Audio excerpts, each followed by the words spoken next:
किसी से इतना प्यार मत करो। प्रदीप और अमृता एक कोचिंग में साथ ही पढ़ते थे। प्रदीप उसकी बैच का सबसे हैंडसम लड़का था। हैंडसम होने की वजह से लड़कियां उसके लिए दीवानी रहती थी, पर अमृता ने कभी इस और ध्यान नहीं दिया। वह बस अपने काम से काम रखती थी। लेकिन एक दिन अमृता शॉक्ड रह गई। उसने देखा कि प्रदीप की नजरें उस पर टिकी है। पहले तो उसे कोई वहम लगा, लेकिन फिर जब कई बार ऐसा हुआ तो उसे यकीन करना ही पड़ा।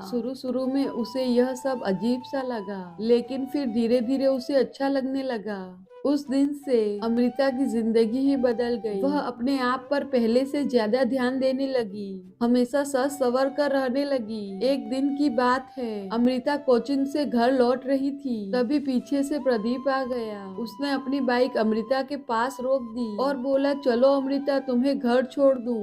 अमृता उसे मना नहीं कर पाई। वह बाइक पर पीछे बैठ गई।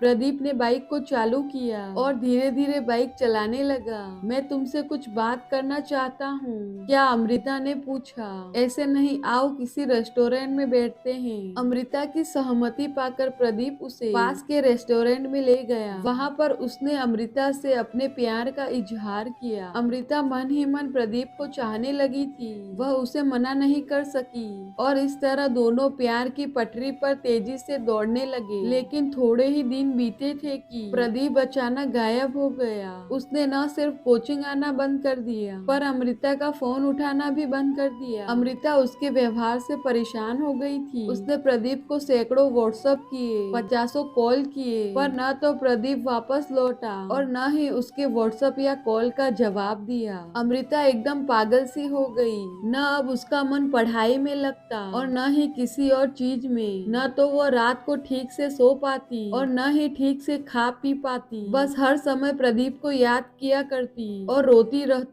एक दिन की बात है, अमृता अपनी माता और पिता के साथ मंदिर जा रही थी। तभी रास्ते में उसे प्रदीप को देखा।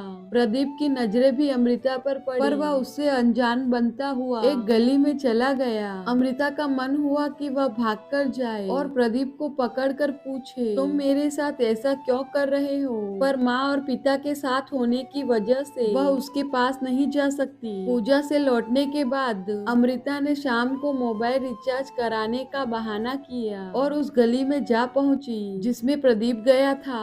वहां से प्रदीप सामने से आता हुआ मिल गया। वह अमृता को देखकर दंग रह गया। वह उसे लेकर एक दोस्त के मकान में चला गया और माफी मांगने लगा। अमृता ने उसकी बात पर यकीन कर लिया और इस तरह अमृता की जिंदगी में फिर से बाहर आ गई। लेकिन फिर ज्यादा दिन नहीं बीते थे कि प्रदीप एक बार फिर गायब हो गया। इस बार उसका फोन ऑफ आ रहा था और उसके माँ बाप भी मंदिर के पास वाला मकान खाली करके जा चुके थे।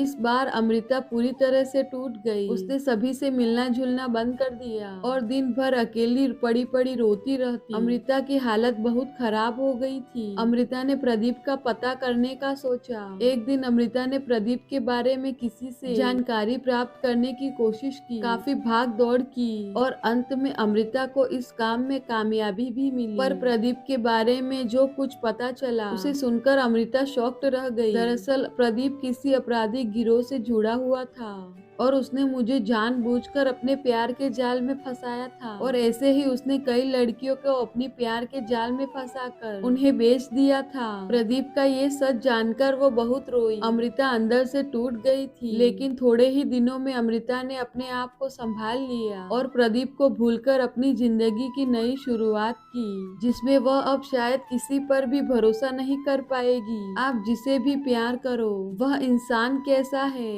उसके बारे में जानकर ही उसे प्यार करो।